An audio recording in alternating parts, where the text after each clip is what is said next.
बेनती करांगा जी प्रबंधक कमेटी के मैंबर साहबान आप कृपा करके वापस आओ जी, जाओ ना जी।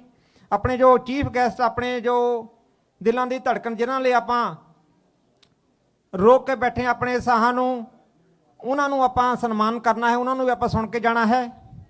आप कृपा करके आओ जी वापस। प्रबंधक कमेटी के मैंबर साहबान, प्रधान साहब, चेयरमैन साहब श्री चंद्र शेखर आजाद 5 दसंबर 1987 ਨੂੰ पिता गौरधन दास माता कमलेश देवी के घर जन्मे, स्कूल गए, MA BA MA LLB कानून पास किया तो 2014 में भीम आर्मी भारत एकता नाम की समाजिक संगठन शुरू किया जी, जिहड़ा कि समाजिक राजनीतिक आर्थिक विद्यक जागृति लिए जिन्होंने काम किया। सो 2017 के इन्हों उत्ते NSA लगी तो इन्हों काफ़ी टाइम जो जेल में भी रहना पिया, काफ़ी अंदोलनों के हिस्सा इन्होंने लिया, जिहदे विच इन्हां ते तशद्दद भी होया, खास करके तुगलकाबाद श्री गुरु रविदास स्थान विखे जो संघर्ष चलिया उन्हां ते इन्हां दे विच काफ़ी इन्हां दा योगदान सी। उत्थे काफ़ी इन्हां दे अगे वध के इन्हां ते उस जेल भी जाना पिया, संघर्ष के विच काफ़ी तशद्दद भी होया। होर अनेकां वार जो दबे कुचले समाज लिए इन्हां संघर्ष करते हुए इन्हां ने तशद्दद झल्लिया। 2024 के लोक सभा चोणां विच 1,15,000 तो वध वोटां नाल जित के ये लोक सभा दे विच नगीना लोक सभा के लोगों ने इन्हों चुन के भेजा। सो हुण ये लोक सभा मैंबर हैं। 2021 दे विच टाइम्स मैगजीन जो दुनिया का प्रसिद्ध मैगजीन है उसने विश्व के 100 उभर रहे नेतावां की सूची दे विच श्री चंद्र शेखर आजाद का नाम शामिल करके जो मान वधाया इन्हां दा। सो बहुजन हिताए बहुजन सुखाए का जो साहब कांशी राम जी का मिशन है उत्ते चलते हुए सो ये काम कर रहे हैं समाज लिए। सो बेनती है सारे प्रबंधक कमेटी के मैंबर साहबान कृपा करके आप आ जाओ जी।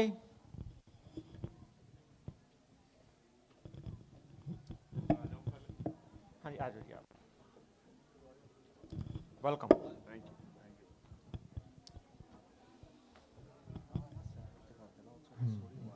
प्रधान साहब, चेयरमैन साहब कृपा करके आओ जी। इन्हों तो बाद आप अपने चीफ गेस्ट श्री चंद्र शेखर आजाद उन्होंने सुनना भी है जी। प्रधान साहब आओ जी, आओ। ऑफिस सेक्रेटरी साहब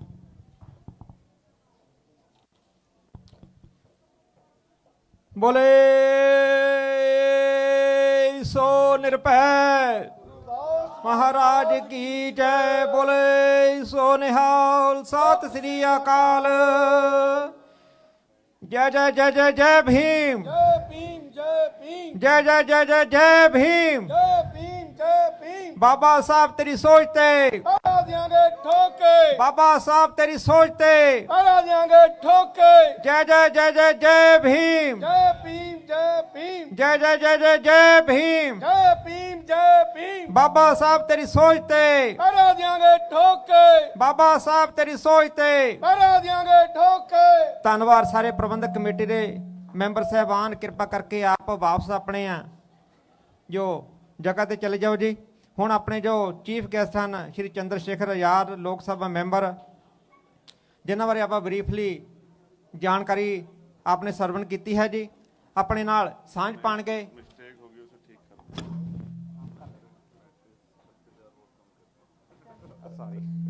सो आप उन्होंने सुनांगे जो संदेश देंगे आप अपने पल्ले बन के लैके जाना है जी। तो नाल बेनती ये भी है कि पिछले कैशियर साहबान बैठे हैं, जितना भी आप करना चाहते हो सो अपना जो फाइनेंशियल एड फाइनेंशियल जो कंट्रीब्यूशन है कृपा करके आप कैशियर साहबान को आप डिपॉजिट कराओ जी, ताकि अपन जो अपने चीफ गेस्ट अपने जो महबूब नेता आए हैं आप इन्हों की उस तरह भी मदद कर सके जी। सो ये नाल ही मैं अपने जो महबूब नेता उन्होंने माइक दिंदा हाँ जी। जय भीम, जय गुरुदेव, वाहेगुरु जी का खालसा, वाहेगुरु जी की फतेह, नमो बुद्धा। थैंक यू जी।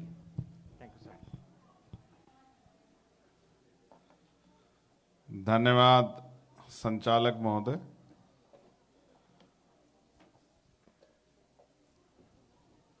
श्री गुरु रविदास सभा सैक्रेमेंटो यहाँ की पूरी प्रबंधक कमेटी, जिनका प्यार सहयोग मुझे हमेशा मिलता रहा, भाई तेजा विरक जी, इंद्रजीत पड़बग्गा जी, हमारी बातों को लिखकर, छापकर, वीडियो के माध्यम से बहुत दूर तक पहुंचाने वाले प्रेम चुंबर जी, भाई दीपक जी, बलजीत सिंह जी, हंसराज काजला जी, लॉस वेगस से चलकर आए मदन कैले जी, भाई विनोद चुंबर जी, मक्खन लाहौर जी जो राइटर हैं, और हमारी वाल्मीकि सभा क्यूबा सिटी और सेक्रेमेंटो के भी सारे साथियों को मैं धन्यवाद करता हूं। आज बड़ा महान दिन है। हम लोग सिंबल ऑफ नॉलेज, भारतीय संविधान के निर्माता, शोषितों वंचितों महिलाओं के मुक्तिदाता भारत रत्न डॉक्टर बाबा साहब अम्बेडकर जी की बर्थ एनिवर्सरी सेलिब्रेट कर रहे हैं। इस महान दिन के अवसर पे मैं आप सबको बहुत सारी बधाई और मंगल कामनाएं भेंट करता हूं, और मैं आप सबका धन्यवाद भी देता हूं कि पिछली बार भी आप लोगों ने मुझे ये सम्मान बख्शा था। इस बार हालांकि आने की सिचुएशन नहीं बन रही थी, लेकिन कहते तमन्ना अगर सच्ची हो तो रास्ते हजार होते हैं, तमन्ना अगर झूठी हो तो बहाने हजार होते थे। तो आपकी सच्ची तमन्ना थी कि मैं यहाँ आऊं, तो रास्ते बन गए और 2-3 दिन के अंदर ही पूरा कार्यक्रम तय हुआ कि भाई जाना है। हमारे साथी बार बार कह रहे थे पक्का हो जाए तो बता दो, तो हम लोग पोस्टर जारी कर दें। तो मैंने कहा कि भाई कोशिश तो कर रहा हूं, लेकिन जो ड्यूटी उसको तो करना ही। प्यारे साथियों, संचालक महोदय बड़े शानदार व्यक्ति हैं। पिछली बार भी यही संचालक थे, और एक एक मिनट को किस तरह से यूज करना है वो बहुत जिम्मेदारी से कार्यक्रम को कराते हैं। और जब वो यहाँ वक्ताओं को कहते हैं कि भाई 2 मिनट में खत्म कर लेना, तो मुझे लोकसभा की याद आ जाती है कि जैसे ही 2 मिनट होते हैं तो वो घंटी बजा देते हैं, और हम कहते हैं साहब 10 सेकंड बस एक आखिरी बात कहने की, तो वो मना कर देते हैं। तो खैर उन्होंने किसी को मना तो नहीं किया, लेकिन उन्होंने पहले ही टाइम बता दिया कि भाई 2 मिनट 1 मिनट में आपको अपना गाना खत्म करना है। पवन बाजी का तो गाना पूरा नहीं हुआ, पंजाबी वाला उन्होंने कह दिया चलो खत्म हो गया। तो ये बड़ा अच्छा है कि आप लंबे समय से कार्यक्रम कर रहे हैं, तो कैसे कार्यक्रम करना है, कैसे अपने अतिथियों को सम्मान देना है, उनका मान सम्मान रखना है, कैसे अपने कार्यक्रम को आगे बढ़ाना है, ये आप लोगों से आता है। मेरे साथ चल के आए भाई रोहित जी, तमाम वो साथी जिनका सहयोग मुझे हमेशा मिलता रहता है। अच्छा हुआ मैं जैकेट पहन के आया, अगर बिना जैकेट के आता तो फिर मैं यहां किसी की जैकेट ढूंढ रहा होता, क्योंकि मौसम अंदर आपने ठंडा किया हुआ है। प्यारे साथियों, बाबा साहब पे मैं आप अगर 50 वक्ता भी आके अपनी बात रखें तो हम बाबा साहब के बारे में पूरी बात नहीं कर सकते, क्योंकि बाबा साहब का जो जीवन है वो कई हिस्सों में हमारे सामने है। तो मैं आज जिन हिस्सों पे प्रकाश डालूंगा अपनी बात रखते हुए, और उसके बाद आंदोलन कैसे आगे बढ़ रहा है, ये बात भी आपके सामने रखनी बहुत जरूरी है। क्योंकि मैं मानता हूं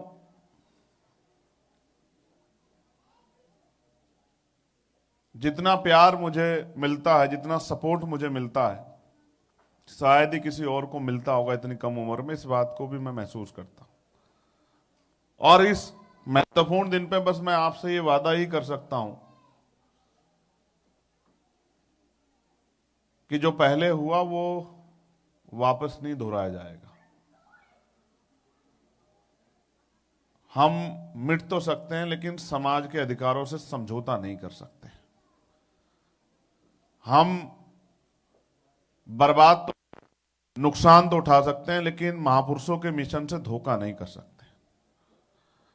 हम जब तक लहू का आखिरी कतरा और आखिरी सांस रहेगा तब तक हम लोग अपने महापुरुषों के कारवा को आगे बढ़ाने का काम करते रहेंगे। तो अच्छी बात है, अब बाबा साहब अम्बेडकर का बर्थ एनिवर्सरी सेलिब्रेट कर रहे 135वीं है, लेकिन मेरा आपसे आग्रह है, अगर वास्तविकता में आप बाबा साहब को दिल से प्यार करते हैं तो आप दोबारा कार्यक्रम करें। मैं सुझाव दे सकता हूं, बाकी तो आपको तय करना है। तो बाबा साहब किनकी वजह से बाबा साहब बने, इस बात को भी हमें समाज के सामने रखना चाहिए। जब तक हमारे मंच पे राष्ट्रपिता ज्योतिबा फूले नहीं आते, गुरु कबीर नहीं आते, बुद्ध नहीं आते, तब तक बाबा साहब हमें नहीं समझ आएंगे। पहले इन 3 महापुरुषों को लाना पड़ेगा, तभी बाबा साहब हमें समझ आएंगे, क्योंकि बाबा साहब ने उनको अपना गुरु माना। और देखिए, गुरु ऐसे नहीं माना, ना उन्होंने भगवान बुद्ध को देखा, ना गुरु कबीर को देखा, ना ही राष्ट्रपिता ज्योतिबा फूले को देखा। कैसे माना? इतिहास खुद को दोहराता है कि उन्होंने उनका लिटरेचर पढ़ा है और उस लिटरेचर के आधार पर उन्होंने माना कि ये जो बात कही गई है, ये जो काम किया गया, ये जो प्रयास हुआ, ये जो अध्याय है, ये हमारे लिए महत्वपूर्ण है। तो इसलिए मेरा आग्रह है कि अगर आंदोलन कामयाब करना है तो पहले भाईचारा बनाना पड़ेगा, और भाईचारा अगर बनाना है तो उन महापुरुषों को जगह देनी पड़ेगी, अपने मंचों पे भी, अपने दिल में भी, अपने परिवार पे भी, अपने घरों में भी, जिन महापुरुषों का आंदोलन हम लोग आगे बढ़ा रहे हैं। अगर हम ऐसा नहीं कर पाए तो मैं आपको गारंटी दे के कहता हूं कि चाहे फूले या साहू जी महाराज की मेहनत हो, या बाबा साहब की मेहनत हो, या काशीराम साहब की मेहनत, सब बेकार हो जाएगी। आप मेरी बात को याद रखना, ये लोकतंत्र है।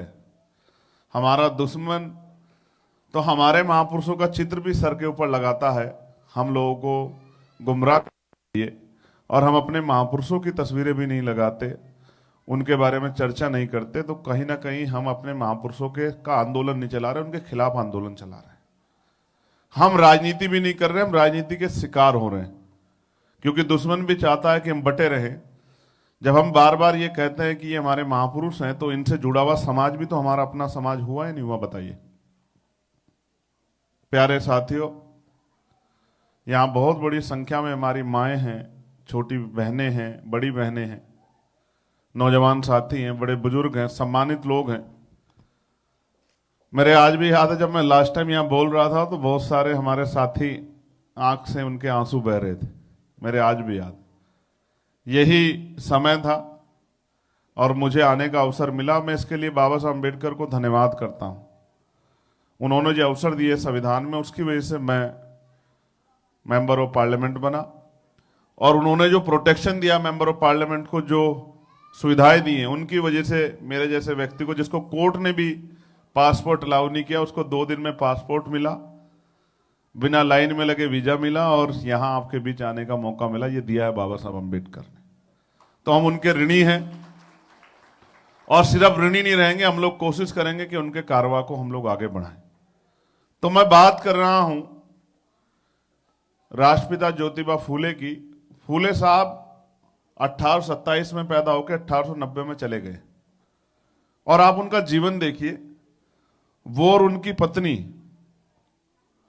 जो पत्नी बिल्कुल पढ़ी हुई नहीं थी, उस पत्नी को उन्होंने पढ़ाने का काम किया, और फिर उन दोनों ने मिलकर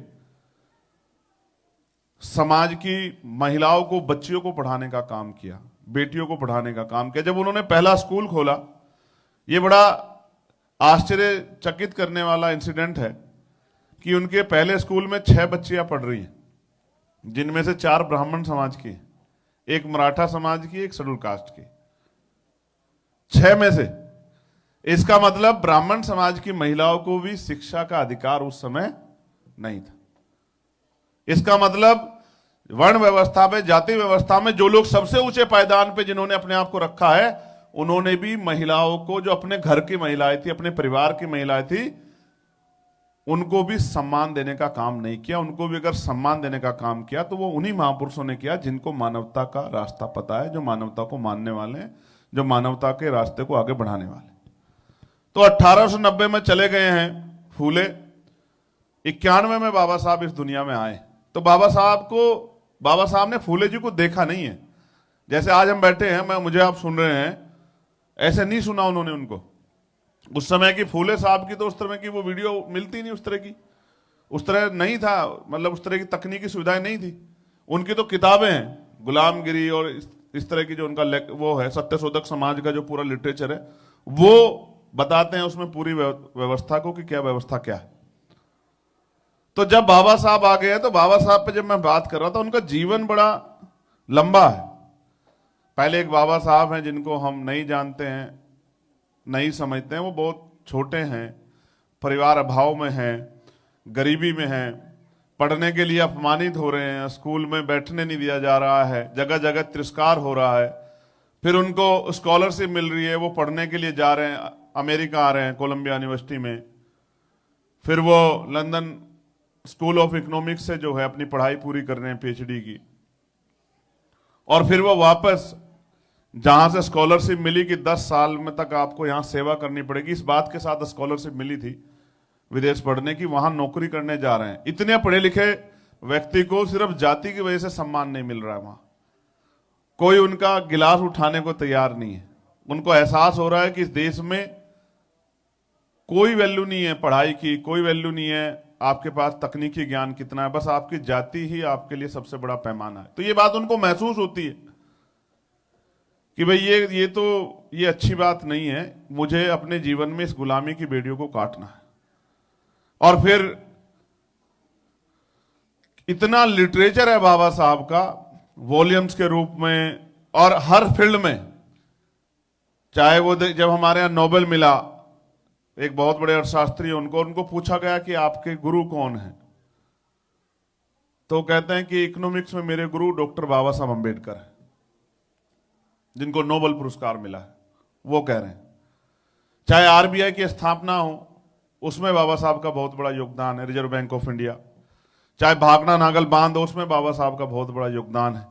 और महिलाओं को लेकर तो स्पेशली मैं मानता हूं कि महिलाओं के मुक्ति के रास्ते में अगर सबसे बड़ा योगदान किसी का है तो राष्ट्रपिता ज्योतिबा फूले, मां फातिमा शेख, मां सावित्रीबाई फूले के बाद वो बाबा साहब अंबेडकर का है। उनका मैं समझता हूं कि अगर महिलाएं कितना भी कोशिश करें उनका ऋण चुकाने की, उनका ऋण नहीं चुका सकती। इस बात को भी मैं और आगे खोल के बता दूंगा कि क्या योगदान है बाबा साहब अंबेडकर का।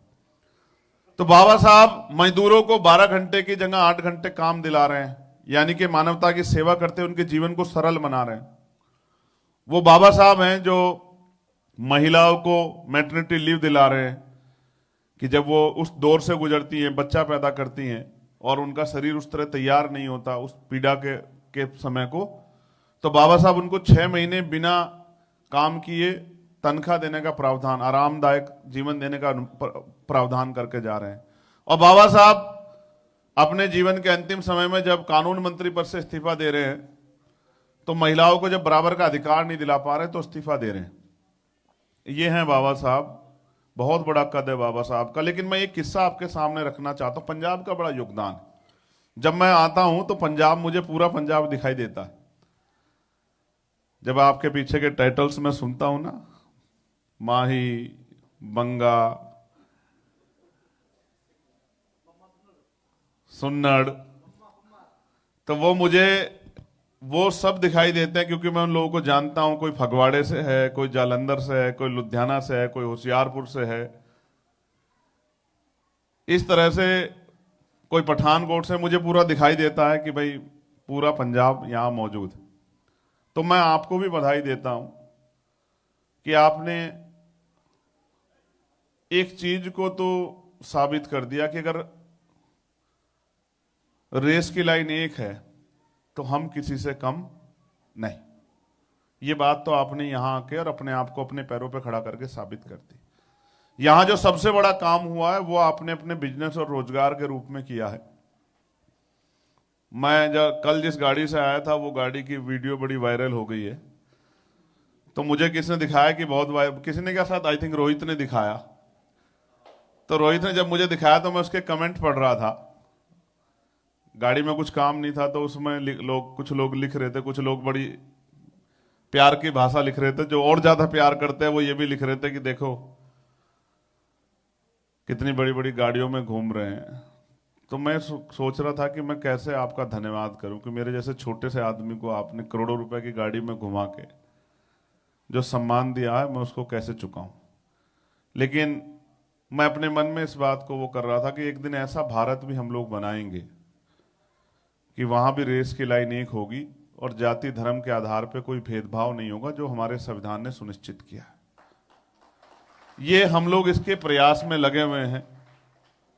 इससे पिछली बार जब मैं आया तो वो इंडियाना पुलिस में हमारे सिंगाराराम जी हैं, सिंगाराम उनका नाम, सिंगाराम उनकी गाड़ियां है, वो रॉयल्स रॉयस में उन्होंने मुझे घुमाया, वो बड़ा वायरल हुआ। और मीडिया ने कहा कि देखिए यहां गरीबों के नेता बनते हैं और वहां रॉयल्स रॉयस में घूमते हैं। तो मैं मीडिया की शक्ति को समझता हूं। एक्चुअली उनको मेरे रॉयल्स रॉयस में घूमने की से दिक्कत नहीं है, उनको दिक्कत यह है कि वो हमारी हैसियत ही नहीं समझते कि हम रॉयल्स रॉयस में घूम सकते हैं। वो जाति की वजह से इस बात से नाराज है कि ये इतना कमजोर समाज और इनका अग्रणी, इनका नेता, इनका भाई वहां जाकर रॉयल्स रॉयस में घूम रहा है। तो वो अपना दिमाग लगाते हैं, उल्टी सीधी बातें कहते हैं। लेकिन सच ये है, आज नहीं तो कल उनको स्वीकार करना पड़ेगा कि बदलाव होगा। ये रॉयल्स रॉयस वहां तक भी जाएंगे, इंडिया तक। आप मेरी बात को याद रखना, ये रॉयल्स रॉयस, ये अभी कौन सी में आए यार हम लोग बताओ, Cadillac, range rover I think range rover. तो रेंज रोवर ये वहां भी जाएंगे, लेकिन हमें वहां भी मेहनत करनी पड़ेगी, बहुत सारे प्रयास करने पड़ेंगे, वहां भी जाएंगे। तो मैं विषय वो बात है जब बाबा साहब कम्युनल अवार्ड लेके इंडिया आ गए हैं और कम्युनल अवार्ड के विरोध में, जिसमें हमें सेपरेट इलेक्टेड और सेपरेट सेटलमेंट मिल गया है मुस्लिम भाइयों की तरह, तो गांधी जी यरावदा जेल में अनशन कर रहे हैं। और पंजाब को मैं इसलिए धन्यवाद दूंगा कि उसके अगेंस्ट में बाबू मंगू राम सिंह मंगूवालिया पंजाब में अनशन कर रहे हैं। तो वो गांधी जी के उस नैरेटिव को, गांधी जी के उस प्रेशर को, इधर स्वामी अछूतानंद जी और उधर बाबू मंगू राम सिंह मंगूवालिया उस प्रेशर को तोड़ने का काम कर रहे हैं। ये दिखाने का काम कर रहे हैं कि अनशन आप ही नहीं कर सकते, हम भी अपने अधिकारों की रक्षा के लिए अनशन कर सकते हैं। उस समय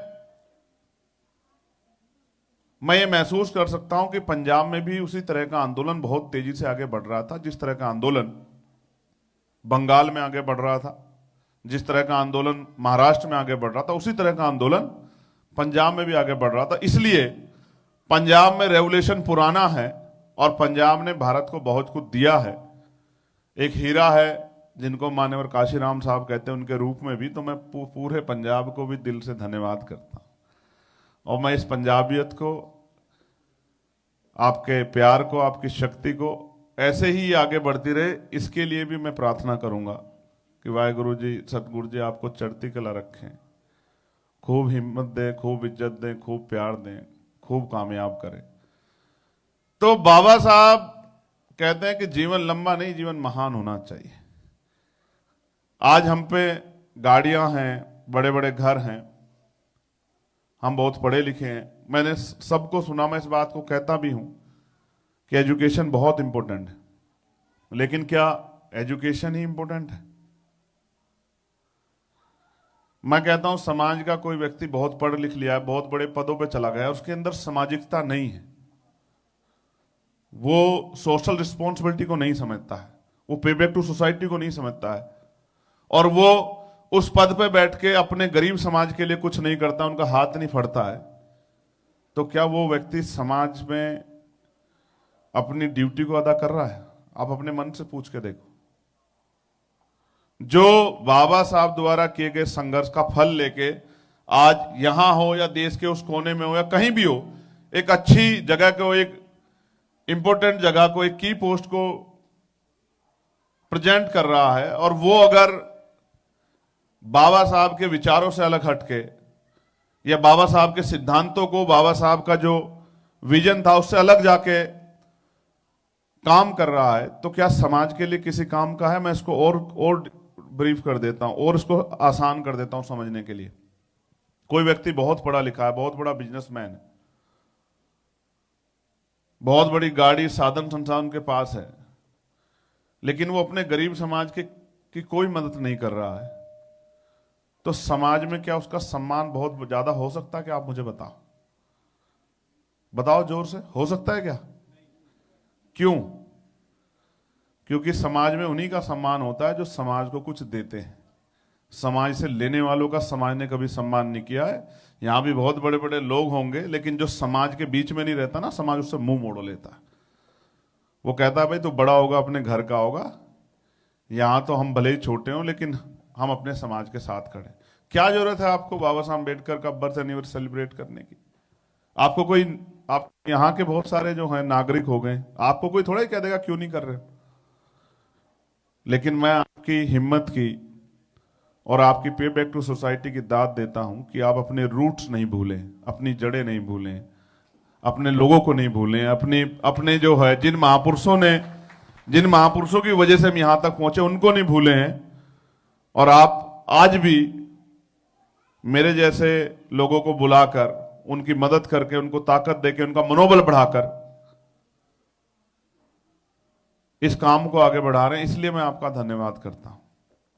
बाबा साहब तो अपने जीवन में बहुत संघर्ष करते रहे, और एक किस्सा उनका बड़ा जो हम लोगों को प्रभावित करता है। दो किस्से, एक किस्सा तो मैं हमेशा सुनाता हूं जिसने मेरे जीवन में बहुत बड़ा बदलाव किया है, लेकिन एक किस्सा बाबा साहब का है जो बाबा साहब की पीड़ा को और उनके कमिटमेंट को हम लोगों के प्रति जो उसको जाहिर करता है। एक जर्नलिस्ट जो विदेश से आया है और बड़े बड़े नेताओं से मिलने के लिए घूम रहा है, और जिस नेता के पास जा रहा है वो सारे नेता सो रहे हैं, और जब वो बाबा साहब के पास आ रहा है रात को 1:30-2 बजे, और बाबा साहब अपने काम में, पढ़ाई में बिजी हैं, और वो आके खड़ा हो जाता है और अलग सी बात देखता है कि जहां सारे बड़े बड़े नेता सो रहे हैं वहां डॉक्टर अंबेडकर जाग रहे हैं। तो बाबा साहब सोचते हैं कि शायद उनका जो है पीए नानक चंद रत्तू जो है वो आके कुछ सवाल या कुछ पूछने या कुछ जानने के लिए खड़ा है। बाबा साहब बहुत देर उसकी तरफ नहीं देख रहे हैं, और अंत में जब बाबा साहब देखते हैं तो देखते हैं एक जेंटलमैन खड़ा हुआ है। तो बाबा साहब पूछते हैं कि भाई बताइए आप कौन है और कैसे यहाँ आना हुआ? तो वो कहते हैं कि डॉक्टर अंबेडकर, मैं एक जर्नलिस्ट हूं और यहाँ के लीडर से बात करने के लिए आया, लेकिन जिस लीडर के पास गए सब उनके पीए मिल रहे हैं, वो कह रहे हैं सब सो रहे हैं, लेकिन आप क्यों जाग रहे हैं? तो बाबा साहब का जो जवाब है ना वो बहुत बड़ा है हम सब लोगों के लिए। बाबा साहब कह रहे हैं कि वो इसलिए सो रहे हैं क्योंकि उनका समाज जाग रहा है, और मैं इसलिए जाग रहा हूं क्योंकि मेरा समाज सो रहा है। वो समाज को हर तरह से जगाने का प्रयास कर रहे हैं, बुरा भला कह रहे हैं, लड़ रहे हैं, पैर छूने वालों को लाठी मार रहे हैं, डांट रहे हैं, जो उनके पैर छूने आ रहा है उनको कह रहे हैं कि भागो यहां से, लाठी मार रहे हैं। लोग कह रहे हैं कि यार बाबा साहब ये क्या बात हुई, ये तो आपको प्यार करते हैं, आपसे रिस्पेक्ट करते हैं। वो कह रहे हैं नहीं, रिस्पेक्ट नहीं करते, ये आज भी चाहते हैं कि मैं इनका काम करूं इसलिए मेरे पैर छू रहे हैं। मैं इनको कह रहा हूं कि पैर छूने की जरूरत नहीं है, अपने पैरों पे खड़े होने की जरूरत है, अपनी जिम्मेदारी संभालने की जरूरत है। ये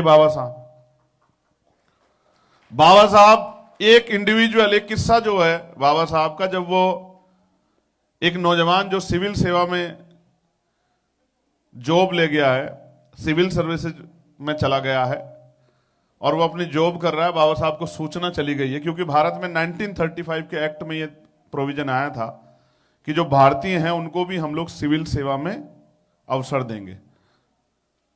हम लोगों के लिए तो नहीं था इतना आसान, लेकिन हर किसी के लिए आसान नहीं था सिविल सेवा में जाने के लिए। यानी कि जो पॉलिसी मेकिंग टीम होती है, जो पॉलिसी बनाते हैं, उस सेवा में जाने के लिए 1935 में जो एक्ट बना, जिसको मिनी कॉन्स्टिट्यूशन कहते हैं, उसमें प्रोविजन आया था।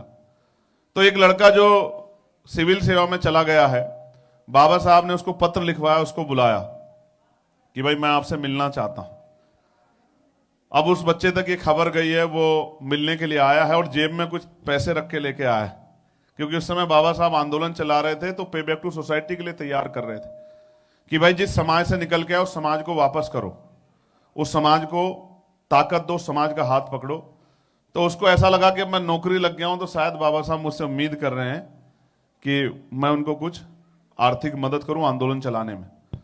वो आ गया है, बाबा साहब अपना काम कर रहे हैं। उसने आके बाबा साहब को जय भीम कर दिया है। बाबा साहब ने उसको बैठने को कहा। बाबा साहब उससे पूछते हैं कि बताओ कैसी चल रही है नौकरी, तो कहता बहुत अच्छी चल रही है। तो बाबा साहब उनसे पूछ रहे हैं कि आप गांव जाते हो? तो उनको लग रहा है कि बाबा साहब अभी मतलब थोड़ा सा व्यवहारिक हो रहे हैं, लेकिन उसके बाद बाबा साहब की डिमांड तो यही आएगी कि भाई कुछ मदद कर दो। तो कहता जी गांव तो नहीं जा पाता हूं। तो बाबा साहब उनसे कहते हैं कि गांव जाया करो। और जैसे बाबा साहब उनसे बात कहते हैं, उनसे कहते हैं कि जाओ अपना ख्याल रखो, लेकिन गांव जाया करो। तो उसकी समझ नहीं आ रहा है कि जिस बात को मैं मन में सोच के आया हूं, जैसे आप अगर मुझसे कोई अपेक्षा रख के आए, मैं कोई भी बात कर लूं, आपका ध्यान तो उसी बात पे रहेगा कि ये बात कब आएगी। तो वो अंदर अंदर जाते हुए उसके पैर रुक जाते हैं। तो बाबा साहब उसको पूछते हैं कि क्या हुआ? ये नहीं पूछोगे कि मैं क्यों कह रहा हूं गांव जाया करो। तो वो कहते हैं कि बाबा साहब बताओ क्यों।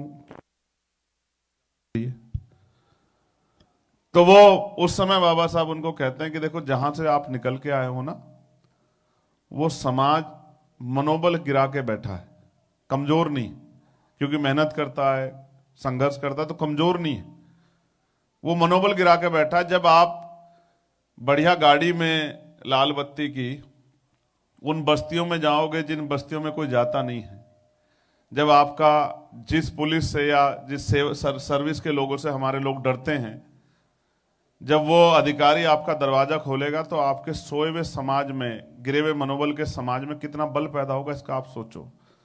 उन लोगों में ये बात जाएगी कि जब ये हमारे बीच से पढ़ लिख के कामयाब हो सकता है और अपनी जीवन को बदल सकता है, अपनी गरीबी, बेबसी, लाचारी को बदल सकता है, तो वो एजुकेशन के वैल्यू को समझेंगे, महत्व को समझेंगे, और वो भी अपने बच्चों को पढ़ाने का काम करेंगे, वो भी पढ़ने का काम करेंगे। उनके अंदर भी भावना, ये प्रेरणा जाएगी कि जब हमारे बीच का ये व्यक्ति आगे बढ़ सकता है तो हम भी आगे बढ़ सकते हैं। बस ये प्रेरणा देने के लिए उनके बीच जाया करो।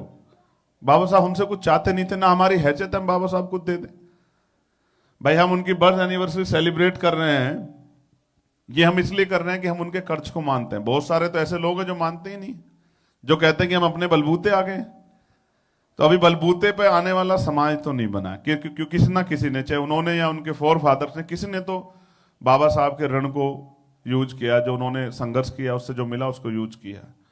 इसलिए मैं जब कमानेवर काशीराम साहब कैडर करते थे, वो कहते थे भाई किसी भी समाज में 5 तरह के बल होते हैं। जैसे बाम साहब के पुराने लोग होंगे, मैं 1-2 लोग सुन रहा था, मुझे उनकी बैकग्राउंड के बारे में ज्यादा नहीं पता है, तो वो कैडर में इस बात को बताते, किसी भी समाज में 5 तरह के बल होते हैं। पहला होता है बुद्धिबल, जो जन्म से मिलता है। दूसरा होता है बाहुबल, जो आदमी की शारीरिक बनावट पे तय होता है। तीसरा होता है धन बल, जो पारिवारिक संपत्ति पे जो कमाता है उस पे आता है। चौथा होता है लोकशाही है, लोकतंत्र है, उस पे जनबल होता है, वो उसकी शक्ति होती। लेकिन बाबा साहब वो काशीराम साहब कहते हैं कि ये चारों बल बेकार हो जाते हैं अगर उस समाज का मनोबल गिरा हुआ हो। जिस समाज में मनोबल नहीं होता, जिस समाज का मनोबल गिरा होता है, उसमें कितना भी बल क्यों ना हो, वो कोई लड़ाई नहीं लड़ सकता। तो सबसे ज्यादा जरूरी है कि हमारे अंदर मनोबल होना चाहिए। और आप हमारे मनोबल के इतने बड़े उदाहरण हैं। भाई हमारा तेज सिंह विर्क जो है, ये इतना बड़ा हॉल बना के जो है सेवा दे रहा है, तो ये हमारे लिए इतना बड़ा उदाहरण है, उतना बड़ा प्रेरणा है हम लोगों के लिए कि जिस दिन रेस की लाइन भारत में एक होगी, उस दिन आप भी देश का नाम चमका कर रोशन करोगे, ऐसा मेरा भरोसा है। मैं जिस बात से प्रभावित हुआ वो आगरा में बाबा साहब अम्बेडकर का भाषण है जो 18 मार्च 1956 को उन्होंने दिया है। उसकी जो पहली लाइनें हैं, उन पहली लाइनों पर सबसे ज्यादा काम अगर किसने किया, मान्यवर काशीराम साहब ने किया, जिसमें वो कहते हैं भाई मुझे मेरे पढ़े लिखे लोगों ने धोखा दे दिया। मैं तमाम तरह के अन्याय, अपमान, आरोप, मुसीबतें सह के इस कारवा को वहां से लेके यहां तक आ पाया हूं। अगर आप इसको आगे नहीं बढ़ा सकते तो इसको पीछे मत जाने देना। उसके बाद जो बाबा साहब कहते हैं, जिस दिन मैंने इस लाइन को पढ़ा, मैं जेल में था। ये 2017 का साल है जब निर्दोष होते हुए मुझे जेल में डाल दिया गया और मैं 16 महीने जेल में रहा। 4 महीने बाद मेरी बेल हुई। मैं बड़ा खुश था कि अब मैं जाऊंगा और रोशनी देखूंगा, लेकिन रात को 2:30 बजे मेरे ऊपर एनएसए लगा दिया गया। और यहाँ बहुत सारे साथी ऐसे मौजूद हैं जिन्होंने मेरी बेल कराने में यहाँ से पैसे भेज के मेरी मदद की है। मैं उनका भी दिल से धन्यवाद करता हूं। मैं उन सब साथियों का जिन्होंने मेरी समय समय में मदद की। मैं उनके नाम भी नहीं जानता सब लोगों के, लेकिन फिर मैं इसी शक्ति ने तो लड़ना सिखाया है ना। हमेशा परेशानियां आपको कमजोर नहीं करती, ताकत भी देती। जितनी परेशानियां आएंगी उतनी ताकत मिलेगी। और मैं तो कहता हूं परेशानियों की, आओ हम स्वागत करेंगे आपका, क्योंकि हमें शक्ति चाहिए और शक्ति चाहिए अपने लोगों की लड़ाई लड़ने के लिए, क्योंकि लड़ाई बहुत बड़ी। तो बाबा साहब जो मुझे बाबा साहब की बात प्रभावित करती है, जो मेरे अंदर ये भाव पैदा करती है कि नहीं यार चैन से नहीं बैठना, जो ये पैदा करती है कि नहीं कुछ करके दिखाना है। तो बाबा साहब ये कह रहे हैं उस सभा में कि अब मैं बूढ़ा हो चला हूं, बीमार रहता हूं। जब मैं अपने चारों तरफ देखता हूं तो एक भी नौजवान ऐसा दिखाई नहीं देता जो इस आंदोलन रूपी तंबू का बंबू बन के इस आंदोलन को आगे बढ़ा सके। बाबा साहब कहते हैं मैं बूढ़ा हूं, मेरी स्थिति ऐसी है जैसे एक तंबू पे, एक बंबू पे बहुत सारे टेंटों का भार डाल दिया जाए। यानी कि एक व्यक्ति जिसकी जो उठा सकता है 100 किलो, उस पर 1000 किलो वजन डाल दिया जाए। मैं ऐसी अवस्था में हूं। मैं गांव में जाके अपने लोगों को जागृत करना चाहता हूं, लेकिन कर नहीं पा रहा हूं क्योंकि मेरी शरीर साथ नहीं दे रहा है। शुगर हो गया है और परेशानियां हो गई है, चल फिर नहीं पा रहे हैं। तो बाबा साहब कह रहे एक भी नहीं दिखाई दे रहा। तो मेरे जैसा नौजवान, जब बाबा साहब ये सवाल छोड़ते हैं कि नौजवान एक नहीं दिखाई दे रहा, तो मेरे जैसा नौजवान कैसे घर बैठ जाए अपने महापुरुषों के कर्ज को लेके, या सिर्फ अपना जीवन जिए कि बाबा साहब ठीक है कोई और आके कर लेगा। कोई और कब आके करेगा? मैं समझता हूं आंदोलन को बहुत करीब से। बाबा साहब कहां पैदा हुए? मध्य प्रदेश में। बाबा साहब ने काम कहां से शुरू किया? महाराष्ट्र से। बाबा साहब 56 में चले गए हैं, लेकिन बाबू काशीराम 56 में बाबा साहब को नहीं जानते, क्योंकि जिस दिन बाबा साहब का परिनिर्वाण हुआ है 6 दिसंबर 56 को, उस दिन मान्यवर काशीराम साहब ऑर्डिनेंस फैक्ट्री में देहरादून में जॉब कर रहे हैं। उनके साथ जॉब करने वाला एक लड़का जो मनी ऑर्डर भेजता है मान्यवर काशीराम साहब को, उन बाबा साहब को, वो कह रहा है कि मेरे आज, वो रो रहा है, चिल्ला रहा है। और काशीराम साहब ड्यूटी से आए हैं, रूममेट है, तो काशीराम साहब से पूछ रहे भाई क्या हो गया तेरे को, इतना जोर जोर क्यों रो रहा है? पंजाब का मजबूत नौजवान, बाजुओं में जोर है, शरीर मजबूत है, बढ़िया लंबाई है, क्यों भाई तू ऐसे क्यों रो रहा है, क्या हो गया तेरा? तो वो नौजवान कह रहा है मेरे बाबा जी, आज मेरे बाबा नहीं रहे। तो कह रहा ठीक है भाई, बाबा को तो एक दिन जाना ही है, मगर तुझे भी तो कुछ करना है ना, रोके कैसे काम चलेगा? बाबा के काम को आगे बढ़ाओ। क्योंकि नहीं पता ना काशीराम साहब को कि कौन चला गया है। वो तो सोच रहे हैं कि भाई इसका दादा कोई रहा होगा, इनके पिताजी के पिताजी अब उनको नहीं रहे तो बेचारा परेशान हो रहा है। उनको नहीं पता बाबा साहब के बारे में, क्योंकि बाबा साहब के बारे में उनको पता कब लग रहा है? जब वो महाराष्ट्र चले जा रहे हैं, पुणे में डीआरडीओ में साइंटिस्ट हो जा रहे हैं और मान्यवर दीना भाना वाल्मीकि छुट्टी के लिए लड़ रहे हैं, तब उनको बाबा साहब के बारे में पता लग रहा है। और वो देखो, फूले साहब को बाबा साहब ने नहीं देखा, मिले नहीं, हाथ नहीं मिला, एक कमरे में बैठ के खाना नहीं खाया, एक दूसरे के आमने सामने नहीं आए।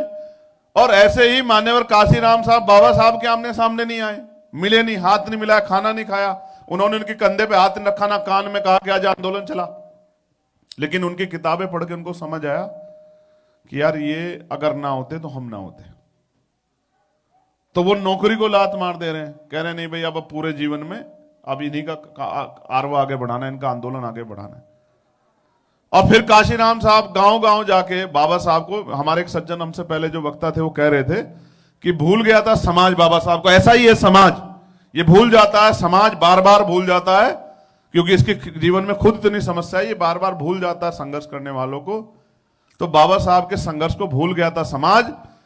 भूले हुए बाबा साहब को घर घर जाके जिंदा कराने वाले हमारे रहबर मान्यवर साहब श्री काशीराम हैं। और अगर मान्यवर साहब श्री काशीराम नहीं होते, वो आंदोलन नहीं चलाते तो बाबा साहब को आज हम लोग यहां इतने बड़े पैमाने पर सेलिब्रेट नहीं कर रहे होते। तो हर महापुरुष का योगदान है। तो काशीराम साहब का जो नारा है वो भी हमारे जीवन में एक नया भाव पैदा कर देता है। जब वो कहते हैं कि मुर्दा लोग मिशन नहीं चलाते और जिंदा लोग रुकने नहीं देते, तो हम पढ़े लिखे लोग मुर्दा थोड़ा ही हैं। हम महापुरुषों को कर्ज समझने वाले लोग मुर्दा। वो अलग बात है कि मैंने पंजाब में जन्म नहीं लिया, ऐसे तो मान्यवर काशीराम साहब ने भी महाराष्ट्र में जन्म नहीं लिया, मध्य प्रदेश में जन्म नहीं लिया। लेकिन जब महाराष्ट्र में चलने वाले आंदोलन को पंजाब में पैदा हुए मान्यवर काशीराम साहब आगे बढ़ा सकते हैं, तो बाबू काशीराम साहब के अधूरे सपनों को, उनके दर्द को, उनकी तकलीफों को सहारनपुर में पैदा हुआ ये आपका छोटा भाई आगे क्यों नहीं बढ़ा सकता? मुझे कारण बता। क्या इसके लिए किसी कोक की जरूरत है कि उसी कोक से अगर जन्म लेंगे तभी ये टैग मिलेगा कि भाई आंदोलन आगे बढ़ा सकते हैं? मैं तो अपने जीवन में मैं समझता हूं कि अब सोशल मीडिया का दौर आ गया है, दिखती हैं चीजें कि कौन क्या कर रहा है।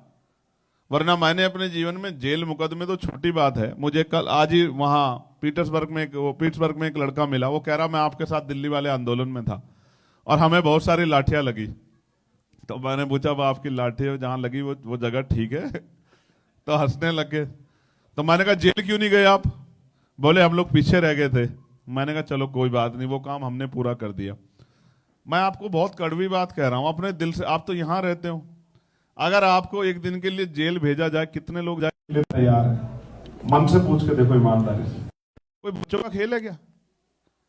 अपने जीवन को, अपने कैरियर को सब दांव पे लगाना कोई बच्चों का खेल है क्या? किसकी मां कहती है कि चल भाई तू जेल जा, हम लोग तेरा साथ देंगे, जा जेल चला जा? बहुत कुछ छूट जाता है जब आदमी जेल जाता है। बहुत सारे ऐसे अपने होते हैं मेरे जीवन में, मैं कहना नहीं चाहता हूं लेकिन ये कड़वा सत्य है। लेकिन हमें शक्ति मिलती है महापुरुषों से। ऐसे कितने ही मेरे पारिवारिक रिश्ते हैं जो समय समय पे इस दुनिया से मुझे छोड़ के चले गए और मैं उनसे मिल भी नहीं पाया अंतिम समय में। मेरे ताऊ जी, मेरी ताई जी, मेरे मामा जी, मेरी मामी जी, मेरे ताऊ जी के बेटे, मेरी भाभी, कितने ऐसे लोग हैं मेरे परिवार के जिनको आज भी बहुत सारी शादियां, बहुत सारे कार्यक्रम होते हैं, दुख होता, मिल पाता समय नहीं जा पाते। आपको संघर्ष का जीवन कोई आसान थोड़ा ही है। तो ये लंबी लड़ाई है। ये एक फैसला हमें करना पड़ेगा कि हम बाद में ये ना कहें कि अगर बाबूजी 10 साल जी जाते तो पता नहीं क्या हो जाता, बाबा साहब 10 साल जी जाते तो पता नहीं क्या हो जाता। जब वो संघर्ष कर रहे होते और हम ईमानदार से उनका साथ दे दे तो मैं समझता हूं कि जिनसे मुकाबला है वो बहुत ताकतवर है।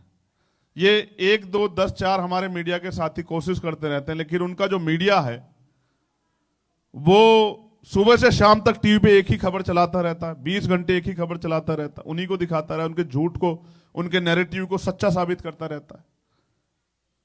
कैसे मुकाबला करेंगे जब यहां से बच जाते तो जुडिशरी में हमारा कुछ है ही नहीं। और नेताओं के क्या हाल है अभी किससे छिपा नहीं। अभी हमारे एक सज्जन कह रहे थे कि यूजीसी की गाइडलाइन आई थी। जब यूजीसी की गाइडलाइन आई,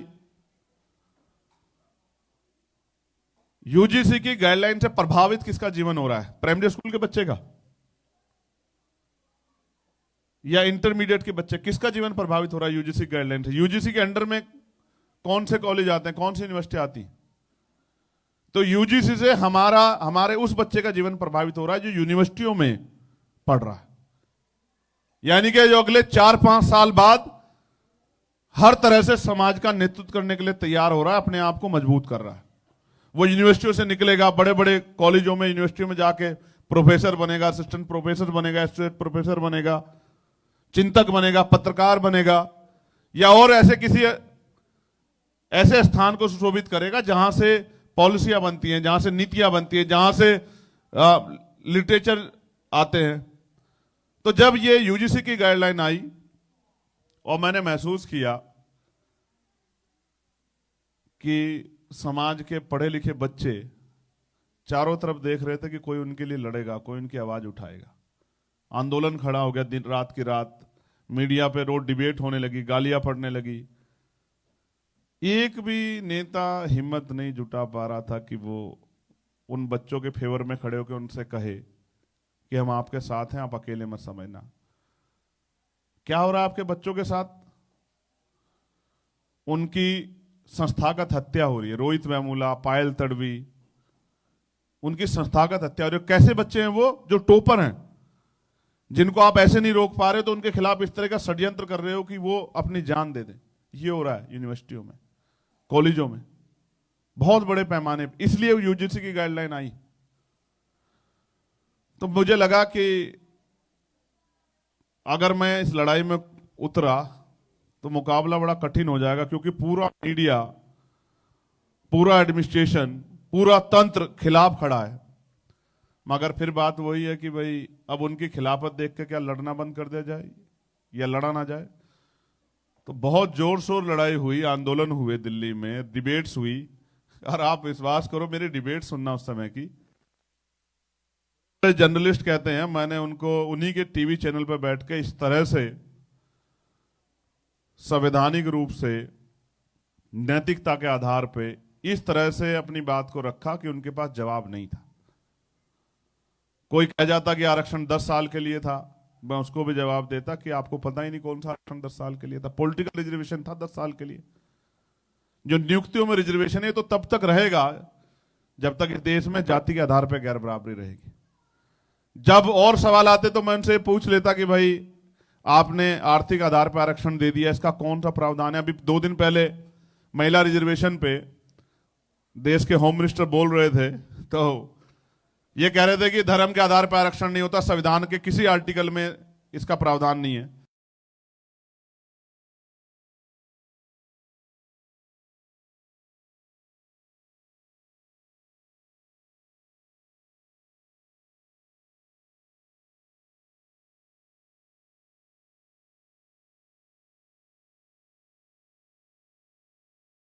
हमारे बच्चों को हमारी जरूरत थी, और आपके छोटे से सिपाही ने साबित किया कि हमारे बच्चे अकेले नहीं है। वो अलग बात है, सरकार जो हिम्मत नहीं जुटा पाई वापस लेने की, वो कोर्ट द्वारा एक ही दिन में दाखिल हुई और अगले दिन वो स्टे हो गया। उस पर तो आप समझ सकते हो कि वो एक अलग से पावर सेंटर है, उसमें हमारे लोगों का प्रतिनिधित्व नहीं है। वहाँ बहुत सारी ऐसी फील्ड है जहाँ उस तरह का प्रोटेक्शन नहीं है, वहाँ से हम लोग नहीं जीत पाए, उन्होंने स्टे कर दिया।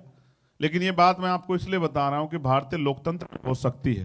इस लोकतंत्र की वजह से मैं यहां हूं, इसकी वजह से उत्तर प्रदेश में 4-4 बार हमें सरकार चलाने का मौका मिला और हमारे पैर मजबूत हुए। लेकिन अभी भी समाज का बहुत बड़ा तबका हाशिए पर है। अभी बात हो रही थी कि भाई बाबा साहब अम्बेडकर को या गुरु रविदास जी को प्राइम मिनिस्टर जाके डेरा बल्ला में नतमस्तक होते हैं। क्यों होते हैं ये नहीं पता आपको? क्यों बनारस जाते हैं? क्यों डेरे पर जाते हैं? क्यों बाबा साहब को फूल चढ़ाते हैं? विचार तो उनके बाबा साहब से नहीं मिलते, विचार तो उनके गुरु रविदास जी महाराज से नहीं मिलते। गुरु रविदास जी महाराज तो कहते हैं, ऐसा चाहूं राज में जहां मिले सबन्नु अन्न और छोट बड़े सब सम बसे, गुरु रविदास रहे प्रसन्न। और ये तो कहते हैं कि भाई ये ऊंचे हैं, ये नीचे हैं, इनके पास राजकाज रहेगा, आप इनके सेवक बन के रहोगे। ये तो नहीं मानते गुरु रविदास जी महाराज। तो ये क्यों गए? क्योंकि भारतीय संविधान में बाबा साहब अम्बेडकर आपकी उंगली में वो ताकत देके गए हैं, जिसे चाहो कुर्सी पर बिठा दो और जिसे चाहे जमीन पर पटक दो। ये ताकत बाबा साहब अम्बेडकर आपकी उंगली में देके गए हैं, जो तलवार से ज्यादा खतरनाक है, जिसको हम वोट के रूप में जानते हैं। इस वोट को आपसे लेने के लिए प्रधानमंत्री नहीं, सारे मंत्री जाएंगे, आपके पैरों में पड़ जाएंगे। जब चुनाव आता है तो इससे बुरे हालात हो जाते हैं। जिन बस्तियों में जाने के रास्ते नहीं है, जिन बस्तियों में गड्ढे हैं, सीवर का पानी बाहर नहीं निकल पाता, नाक बंद करके लोग घुसते। चुनाव के समय उन बस्तियों में भी लोग जाते हैं, बड़े बड़े नेता। हमारी बहनों से जिनके पैरों में चप्पल नहीं है, हाथ फटे हुए, काम करने से, मजदूरी करने से फट गए, पैर फटे हुए, उनके पैरों पे हाथ लगाते हैं और कहते हैं, चाची मेरे सर पे हाथ रख दो, मैं आपकी तकलीफ दूर करूंगा, मैं आपके हालात बदल दूंगा, विकास कर दूंगा। यही तो शक्ति है ना, ये जो बाबा साहब हम पे देखे। जिस दिन ये वोट का अधिकार हमसे चला जाए, क्या होगा उस दिन हमारी हालात? क्योंकि 75 साल 80 साल में तो नहीं बदल पाई सरकार। 80 साल बाद भी मैं आपको गारंटी देता हूं, मैं लोकसभा का मेंबर हूं, मैं अपने लोकसभा क्षेत्र में जाता हूं, मैं बहुत सारे ऐसे गांव को जानता हूं जहां सड़कें नहीं बनी आज तक भी। प्रधानमंत्री आवास योजना चल के आज घर बनने का काम हो रहा है। मैं सिद्धार्थनगर गया, जहां तथागत बुद्ध का परिनिर्वाण, वो तथागत बुद्ध का की जन्म स्थली है सिद्धार्थनगर। मैं वहां गया तो मैं अचरज में पड़ गया, और ये बात है 2022 की। मैं जिस गांव के बाहर को निकलता, महिलाएं लोटा लेके खड़ी हैं, शौचालय नहीं है। मैं मन में सोच रहा हूं कि ये क्या है? ये है जिसको विश्वगुरु भारत कहा जा रहा है, कि जिस बहन बेटियों को देवी की तरह पूजते उनको सम्मान से अपने जो है अपने जीवन को आगे बढ़ाने का अधिकार नहीं है। क्या दिया सरकारों ने? बस रिजर्वेशन की नौकरी, वो भी एक क्लास 1 में पूरी नहीं हो पाई, आज तक क्लास 2 में पूरी नहीं हो पाई, क्लास 3 में पूरी नहीं हो पाई।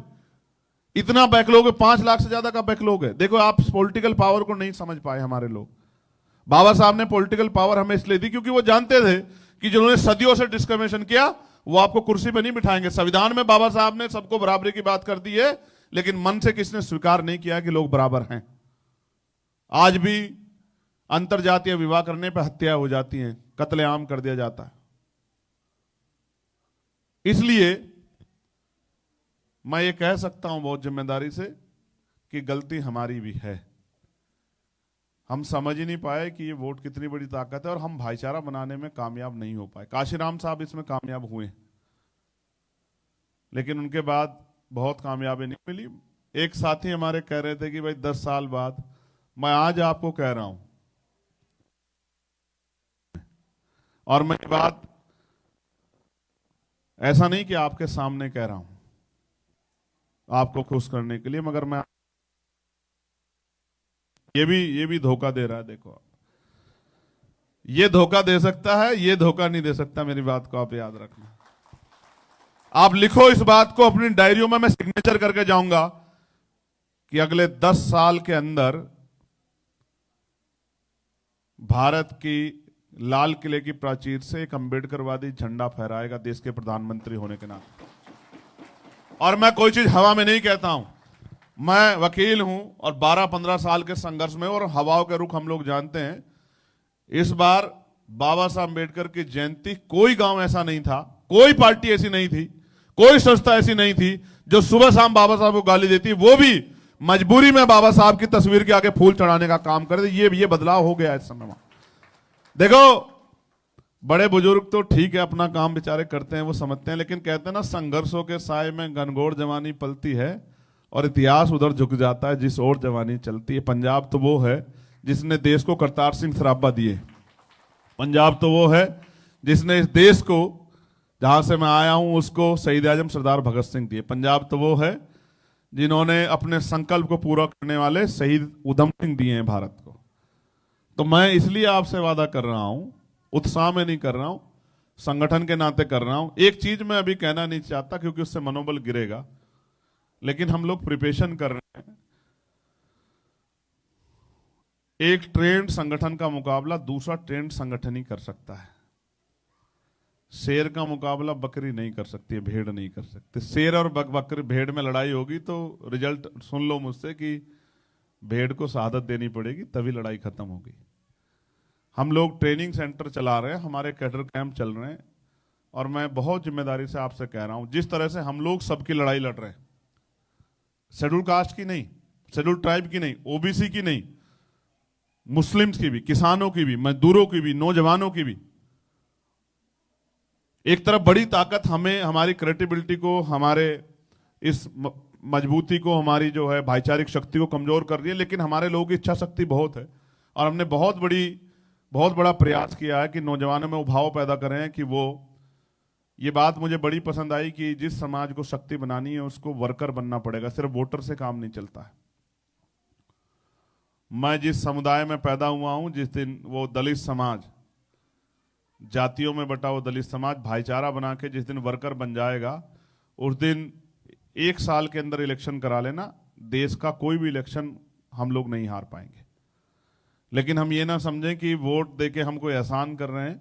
हम इस बात को समझें कि हम वोट अगर दे रहे हैं तो हम अपनी शक्ति बनाने के लिए दे रहे हैं, अपनी गरीबी, बेबसी, लाचारी, बीमारी, परेशानी को हम लोग खत्म करने के लिए दे रहे हैं। और एजुकेशन के लिए भी मैं आपको बता देता हूं कि हम लोग कॉमन एजुकेशन पॉलिसी, समान एजुकेशन पॉलिसी जहां भी राजकाज बनेगा लागू करेंगे। राष्ट्रपति हो या मजदूर की संतान, सबको शिक्षा एक समान, सबकी पढ़ाई सरकारी स्कूल में होगी, चाहे वो उस प्रदेश में रहने वाले राष्ट्रपति हों, उस प्रदेश से आने वाले प्रधानमंत्री हों, मुख्यमंत्री हो, गवर्नर हो, मंत्री हों, विधायक हों, सांसद हों, और नीचे जितने पद हैं गांव के सरपंच तक, उनके बच्चे और जितने अधिकारी हैं, यानी कि कानून बनाने वाले और कानून लागू कराने वाले के बच्चों को पढ़ाई सरकारी स्कूल में करनी पड़ेगी। ये हम लोग पॉलिसी बना के लागू करेंगे और मैं इसका इंपैक्ट बता दूं आपको, क्योंकि जब जिसके बच्चों का भविष्य दांव पे लगता है फिर वो किसी चीज की कसर नहीं छोड़ते। तो मैं इसका इंपैक्ट बता दूं, जिसने एक लाइन में मजदूर, किसान, जिलाधिकारी, उपजिलाधिकारी, एसएसपी, आईजी, डीआईजी का बच्चा बैठ के पढ़ेगा, मंत्री का बच्चा बैठ के पढ़ेगा, स्कूल भी 5 स्टार होटल से ज्यादा अच्छे होंगे, उनमें सुविधाएं भी होंगी, किताबें भी होंगी, उसमें अच्छी जो है व्यवस्थाएं भी होंगी, टीचर भी टाइम पे आएगा और पढ़ाई भी अच्छी होगी। और बाबा साहब का सिद्धांत हमें कहता है कि हम लोग अब हिंदी मीडियम की जगह इंग्लिश मीडियम की पढ़ाई को प्रायोरिटी देंगे, अपने बच्चों को इंग्लिश मीडियम में पढ़ाएंगे और सरकारी स्कूल भी सारे इंग्लिश मीडियम होंगे, उनमें 1 दर्जे की पढ़ाई होगी। जैसी पढ़ाई 20,000 रुपए महीना के स्कूल में प्राइवेट में कराने के लिए लोग धक्के खाते हैं, ऐसी पढ़ाई हम लोग वहां कराने का काम करेंगे। ये हमारी प्रायोरिटी, क्योंकि जब पढ़ने का मौका मिलेगा तो फिर अगर नौकरी के चक्कर में नौकरी भी नहीं मिलेगी तो अपना रोजगार करने की हिम्मत पैदा हो, क्योंकि आप में ज्ञान होगी। बाबा साहब संविधान कोई नहीं लिखवाता बाबा साहब से, अगर बाबा साहब में काबिलियत नहीं होती, बाबा साहब में हिम्मत ना होती, बाबा साहब में ज्ञान ना होता, बाबा साहब में शक्ति ना होती, तो कोई बाबा साहब को कॉन्स्टिट्यूशन लिखने के लिए कलम नहीं देता। बाबा साहब जैसा विद्वान नहीं था कोई उस समय, इसलिए बाबा साहब मजबूरी थे कि उनको संविधान लिखने का अवसर मिला। इसलिए हम लोग अपने अंदर काबिलियत पैदा करेंगे, हम लोग हाथ फैलाना बंद करें, हम लोग मुट्ठी तान के अपने अंदर हिम्मत पैदा करें, अपने अंदर ज्ञान पैदा करें। हम ज्ञान में भी किसी से पीछे ना रहे और लीडरशिप पर करने से भी किसी से पीछे ना रहे, चाहे पंचायत का मामला हो या प्रधानमंत्री का मामला हो। हम हर पद को अपने हाथ में लेने के बारे में सोचे और सुबह शाम जिस तरह एक अलग जगह के मान्यवर काशीराम साहब ने हमें ऐसा भाव पैदा कर दिया था कि चाहे वो रिक्शा चला रहा हो या पान का खोखा लगा रहा हो या किसी जमींदार के यहाँ खेत में काम कर रहा हो, हर आदमी ये सोचता था कि हमें सत्ता हड़पनी है, सत्ता अपने पैरों में लेके आनी, सत्ता अपने कदमों में लेके आनी। ये भाव समाज में पैदा किया था काशीराम साहब ने। अब उनके जैसा तो मैं तो उनको संत भी कहता हूं, क्योंकि मैं जब चारों तरफ देखता हूं तो मुझे वही ऐसे दिखाई देते हैं जिन्होंने अपने लिए कुछ नहीं बनाया, 2 गज जमीन नहीं रखी, कोई प्रॉपर्टी नहीं बनाई, कोई बैंक अकाउंट नहीं बनाया, कोई गाड़ी नहीं रखी, कोई अलग से बहुत कपड़ों का बहुत बड़ा वो नहीं मिला। मतलब मैं संत की परिभाषा भी उनके कैरेक्टर के आगे छोटी। मैं इतना उनको नेता मानता हूं, इतना करीब मानता हूं अपने, और कोशिश करता हूं कि कॉपी तो नहीं कर सकते उनको, और कॉपी करना भी नहीं चाहिए, बस उनके जो सिद्धांत है उनको पूरा करने की कोशिश कर रहे हैं। हालांकि बड़ा कठिनाईपूर्ण है, क्योंकि जिस समय वो आंदोलन चला रहे थे तो वो एक नारा देते थे कि दूसरों के महलों से अच्छी होती है अपनी झोपड़ी, या आप मालिक हैं अपनी झोपड़ी में। तो ये नारा समाज को प्रभावित करता था, लेकिन आज थोड़ा सा कंपटीशन भी है, वो कंपटीशन जल्द खत्म हो जाएगा, क्योंकि समाज मैं समाज को इस तरह समझता हूं कि समाज परेशान है, तकलीफ में है, और वो उम्मीद कर रहा है कोई लड़ाई लड़े तो हम लोग उसका साथ दें, और समाज साथ देता है। मुझे भी नगीना से हमारे समाज के लोगों ने, दूसरे समाज के लोगों ने वोट भी दिया है, नोट भी दिया है। मैं अपनी मर्जी से नहीं आया हूं, मुझे उन्होंने चुन के भेजा है, मुझे ताकत दी है।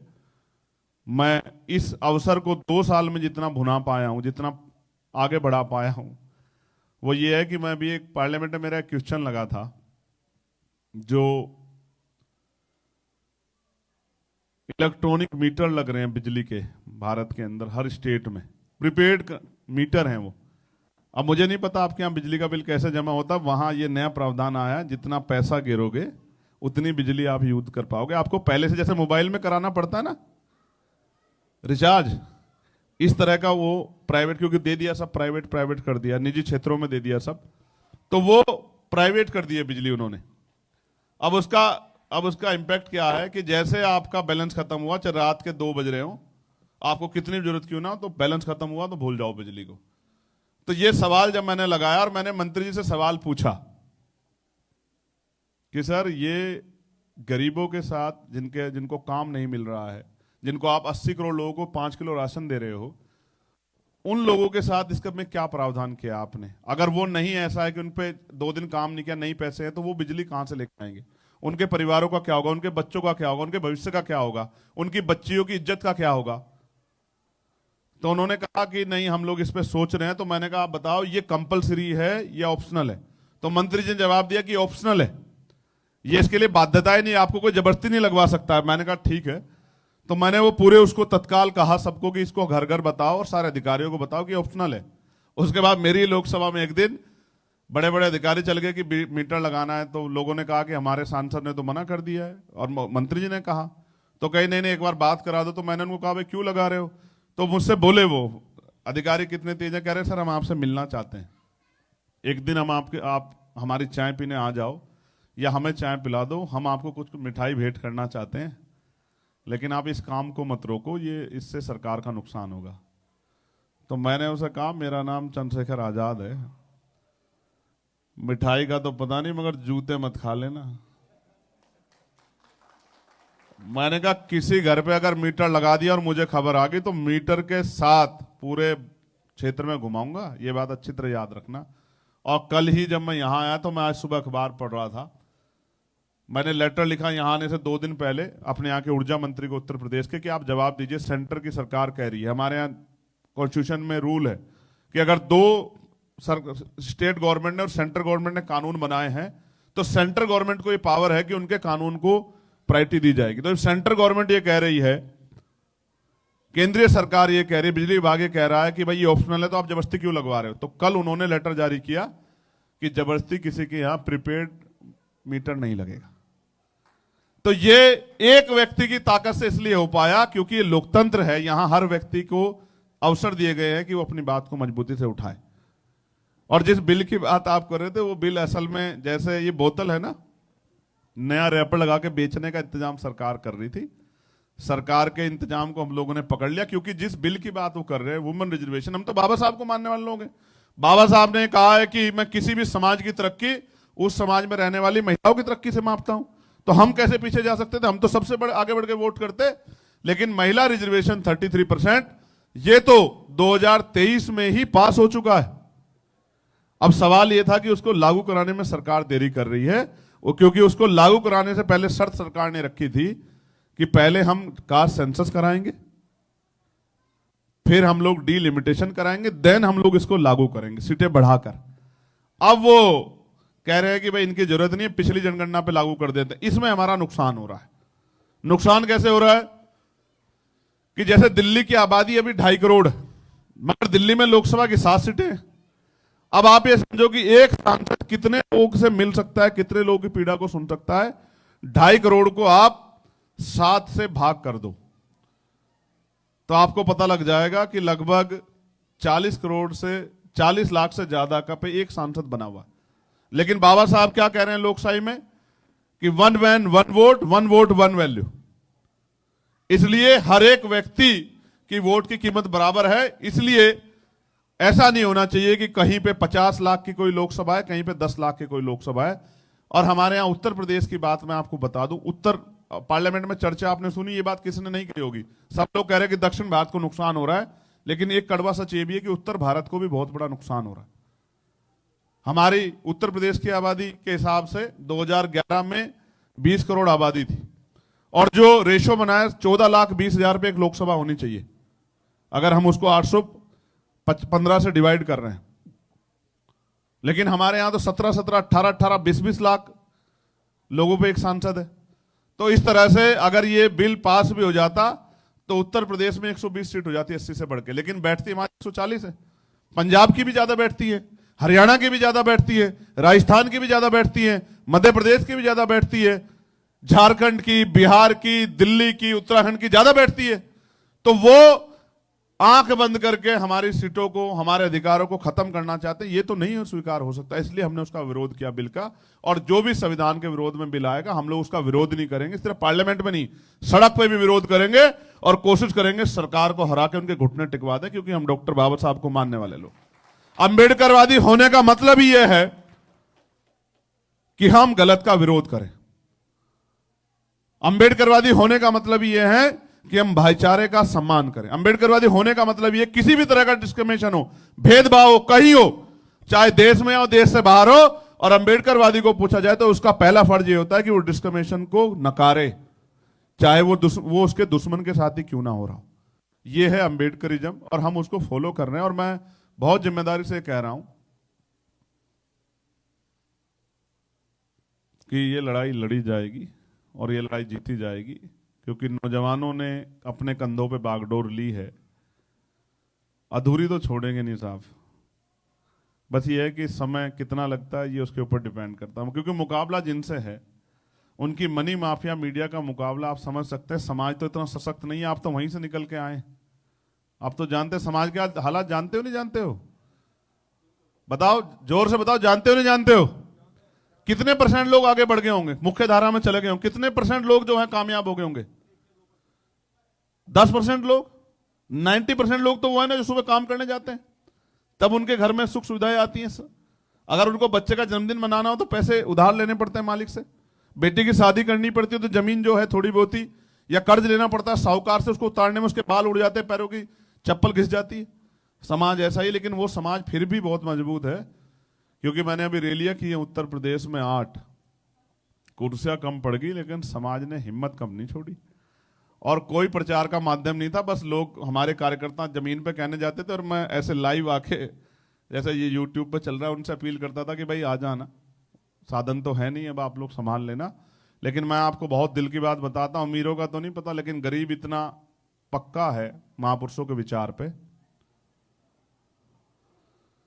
कि भरी गर्मी में, यहां तो एसी चल रहा है साहब, भरी गर्मी में पसीना उनके सर से पैरों तक जाता था, लेकिन वो अपनी जगह नहीं छोड़ते थे। इतना प्यार करते हैं गरीब लोग, जिस पे भरोसा करते हैं। बस ये अलग बात है कि जिस पे भरोसा करते हैं वो जब उसका मतलब निकल जाता है तो वो निकल लेता है, वो साथ छोड़ देता है, ये अलग बात है। इतना ठगा गया है कि समाज भरोसा बहुत दिनों में करता है। तो ठीक है, देर से ही सही, लेकिन जो प्यार आशीर्वाद मिला है उसको तरक्की तक ले जाएंगे। आपने मुझे सुना, इतना प्यार दिया, हमेशा आपका सहयोग और आपके मैसेजों के रूप में मनोबल बढ़ाने की जो बात आती रहती है, मैं आपका दिल से धन्यवाद करता हूं। महापुरुषों का आशीर्वाद आप पे बना रहे, आपके परिवारों पे बना रहे। अपने बच्चों को पढ़ाना, उनको इंडिपेंडेंट बनाना, बेटियों को भी बनाना, बेटों को भी बनाना।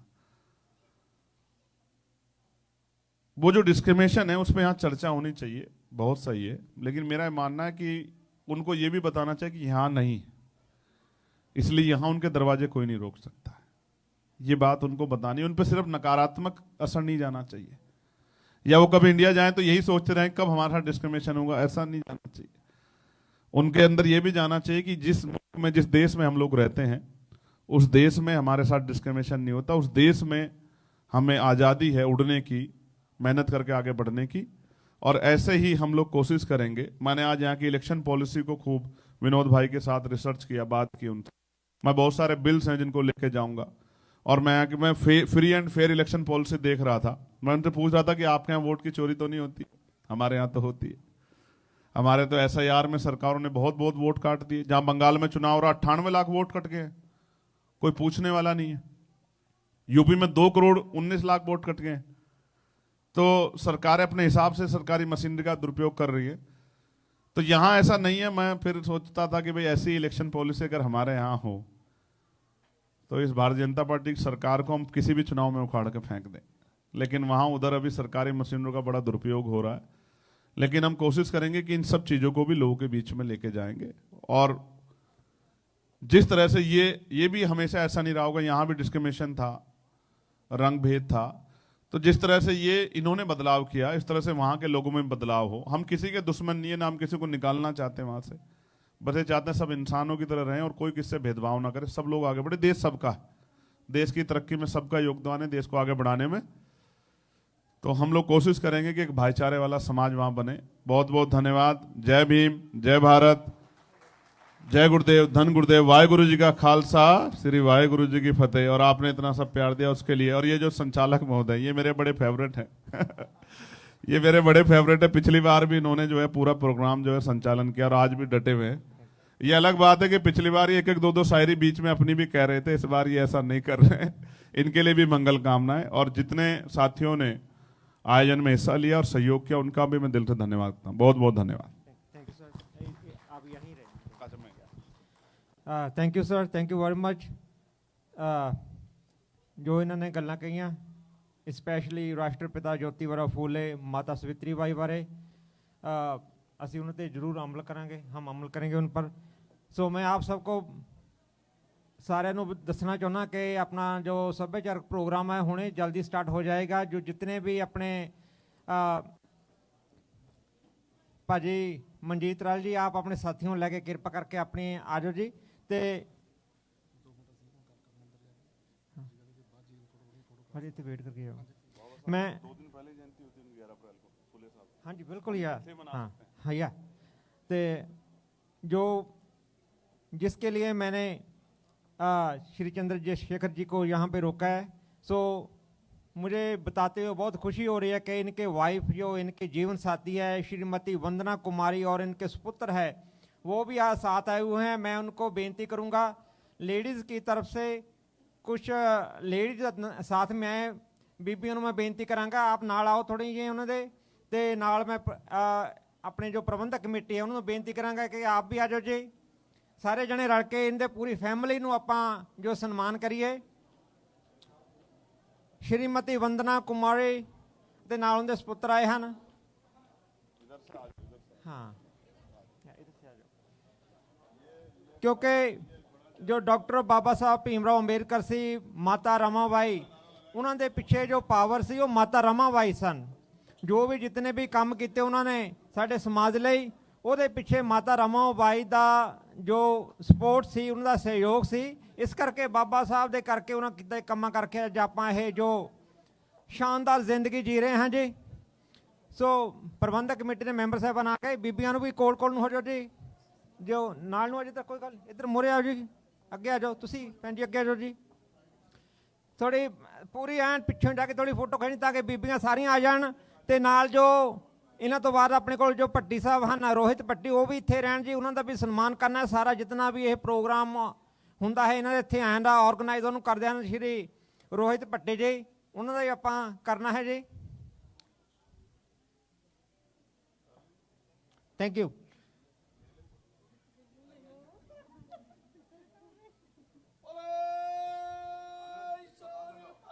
सतगुरु दास महाराज की जय।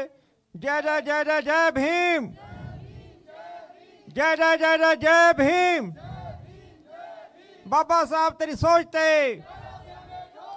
बाबा साहब तेरी सोच ते, बोले सो निरभय,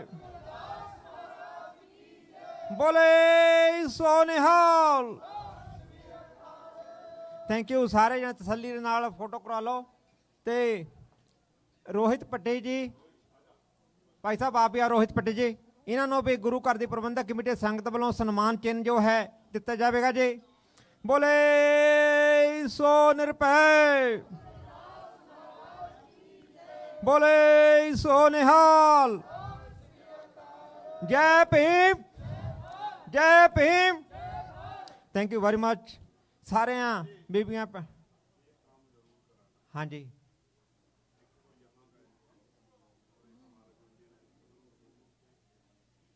अभी हाँ जी,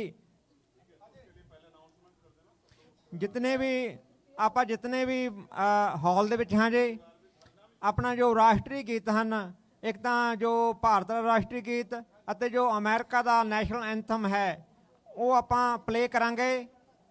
हॉल दे विच आपां जिस तरह पोजीशन लैने हाँ अमेरिकन एंथम लई, ते जो इंडियन जो नैशनल एंथम है वो आप उस तरह पोजीशन खड़ना है। सो पूरी रिस्पैक्ट दे नाल, क्योंकि नैशनल एंथम हाँ जी नैशनल अपने नेशन नूं ओह समर्पित हैं, उस पोजीशन खड़ना जिस तरह आप खड़ते हाँ जी। Thank you.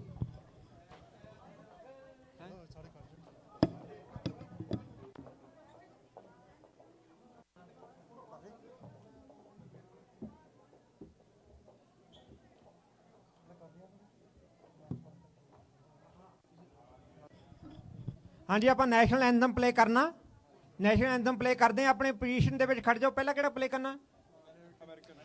ਪਹਿਲਾਂ ਅਮਰੀਕਨ ਨੈਸ਼ਨਲ ਐਂਥਮ ਪਲੇ ਕਰਾਂਗੇ, ਉਸ ਤੋਂ ਬਾਅਦ ਭਾਰਤ ਦਾ ਆਪਣਾ ਜਨ ਗਣ ਮਨ ਪਲੇ ਹੋਏਗਾ ਜੀ। ਉਸੇ ਪੋਜੀਸ਼ਨ ਖੜਨਾ ਹੈ ਜੀ।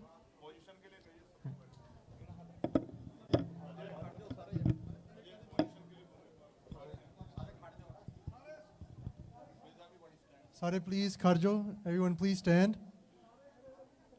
Everyone, please stand and place your hand on your heart with your right hand. Okay.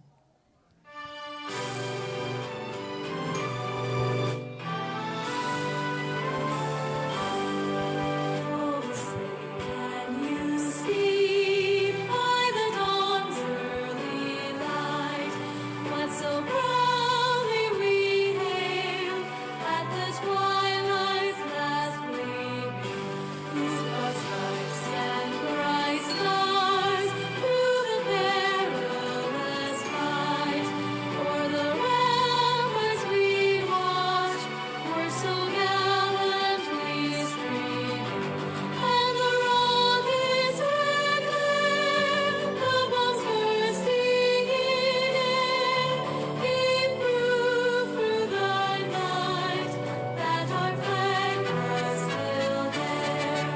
Oh, say does that star-spangled banner yet wave o'er the land of the free and the home of the brave?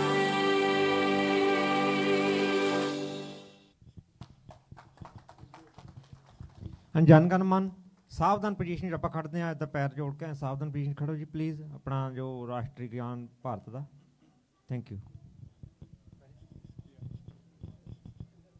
जनगण मन अधिनायक जय हे भारत भाग्य विधाता।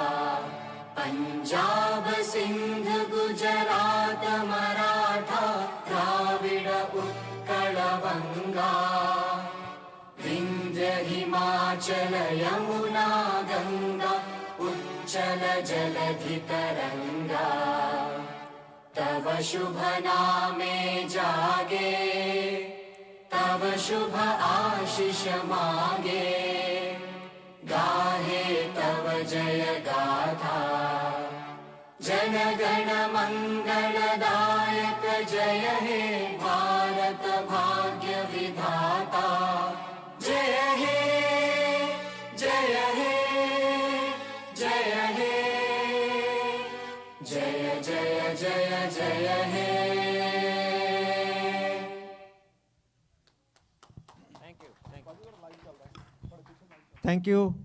Thank you ਸਾਰਿਆਂ ਦਾ ਜੀ। ਕਿਰਪਾ ਕਰਕੇ ਆਪ ਆਪਣੇ ਆਪਣੇ ਜਗ੍ਹਾ ਤੇ ਵਿਰਾਜਮਾਨ ਹੋ ਜਾਓ ਜੀ। ਤੇ ਬੇਨਤੀ ਹੈ ਕਿ ਜੋ ਆਪਣੇ ਭਾਜੀ ਮਨਜੀਤ ਲਾਲ ਜੀ ਪੋਜੀਸ਼ਨਾਂ ਲੈ ਲਓ ਤੇ ਰੰਗਾ ਰੰਗ ਪ੍ਰੋਗਰਾਮ ਦੇ ਰੰਗ।